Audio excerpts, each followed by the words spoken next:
How to start the ketogenic diet correctly. If you are starting keto, please don't make this mistake. Don't start by asking, how little can I eat? Start by asking, how can I teach my body to burn fat again? Because keto is not about starving yourself. It's not about eating bacon all day. It's not about chasing perfection. Keto is about switching your body from burning sugar to burning fat. And when you understand how to start keto correctly, everything feels easier. Less hunger, fewer cravings, more stable energy, and a real plan you can actually follow.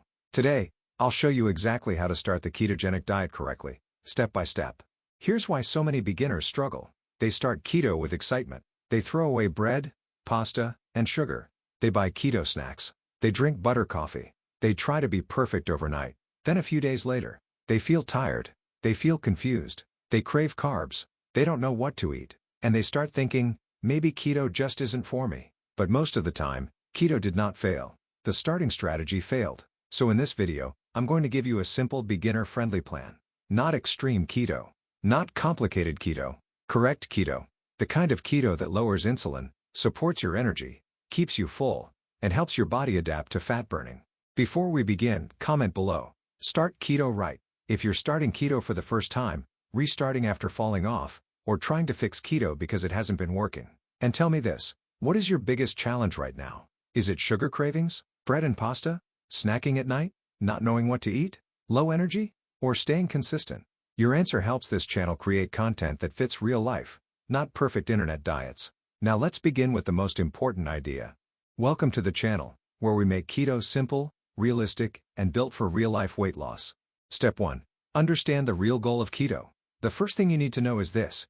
Keto is not just a food list. It is a fuel switch. Most people are used to running on sugar because they eat carbs frequently throughout the day.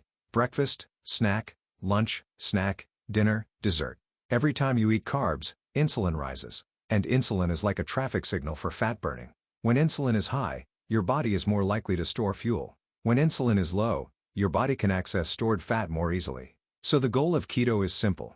Lower insulin long enough for your body to start using fat as fuel. That means you do not start keto by obsessing over calories.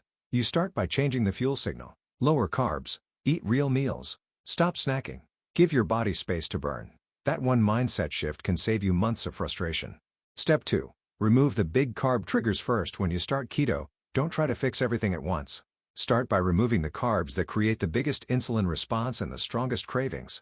That means cutting out sugar, bread, pasta, rice, cereal, crackers, cookies, juice, soda, potatoes, most desserts. And yes, that includes natural sugars too. Honey, agave, brown sugar, date sugar, maple syrup. Your body does not care if the sugar has a health halo. Sugar is still sugar. Now, this does not mean your food becomes boring. You can replace old habits with smarter options. Instead of bread, try lettuce wraps or almond flour recipes. Instead of mashed potatoes, try cauliflower mash. Instead of dessert every night, try a few berries with whipped cream occasionally. Instead of soda, try sparkling water with lemon or electrolytes. The goal is not to feel punished. The goal is to build a new normal that your body can trust. Step 3. Build your plate in the right order. A beginner keto plate should be simple. Don't overthink it. Use this order. Vegetables first. Protein second. Healthy fats third. Let's start with vegetables. Keto should not be a plate of meat and cheese with no plants. Vegetables bring fiber, minerals, volume, and support for your gut. Great choices include leafy greens, broccoli, cabbage, bell peppers, zucchini, cauliflower, Brussels sprouts, cucumber, asparagus. A simple trick: eat your vegetables first. Why? Because if you start with protein and fat, you may get full too quickly and skip vegetables. But vegetables help you feel better, digest better, and stay consistent longer. Think of them as your foundation, not decoration. Step 4. Eat enough protein, but don't turn keto into a protein diet. Protein matters, especially if you are over 30, over 40, or over 50. You need protein to protect muscle, support metabolism, stay full, and feel strong while losing weight. But keto is not the same as a high-protein diet. The goal is enough protein, not unlimited protein. Good protein options include eggs, chicken, beef, fish, seafood, turkey, cheese, Greek yogurt if it fits your carbs, nuts or nut butter in controlled amounts. A simple beginner rule: use your palm as a guide. For many women, one palm-sized portion of protein per meal is a helpful starting point. For many men, 1 to 2 palm-sized portions may fit better. Adjust based on your size, hunger, activity, and results. And one more thing, watch out for protein foods with hidden sugar. Deli meats, bacon, flavored yogurts, jerky, and nut butters can contain added sugar. Keto works better when your protein is simple, clean, and satisfying. Step 5. Use fat as a tool, not a goal. This is where beginners get confused. They hear, keto is high fat, so they add fat to everything. Butter coffee, heavy cream, fat bombs, MCT oil, cheese, nuts, extra oil. But here is the truth. Fat helps you feel satisfied. But more fat does not automatically mean more fat loss. If your goal is weight loss, you want your body to burn stored body fat too. So use fat like a dial. If you are hungry between meals, add a little more fat to your meal. If you are full and weight loss is stalled, stop adding extra fat just because it feels keto. Good fats include avocado, olive oil, butter, egg yolks, fatty fish, olives, coconut oil in moderation, nuts in controlled portions. Avoid relying on inflammatory processed oils often found in packaged foods, dressings, and mayonnaise. Read labels. Choose fats that make your meal satisfying, not excessive. The goal is not to eat the most fat. The goal is to become fat adapted. Step 6. Stop snacking and eat real meals. This may be one of the most powerful beginner rules. Stop grazing. Even if the snack is low carb. Even if it is a keto snack. Even if it is only a few bites. Every time you eat, you give your body a signal. Many people are not hungry. They are just used to eating. They snack because they are bored, because they are stressed, because it is 3 p.m., because they are watching TV, because the food is there. So before you eat, ask, am I truly hungry, or is this a habit? True hunger usually builds and stays. Habit hunger often comes like a wave and then disappears.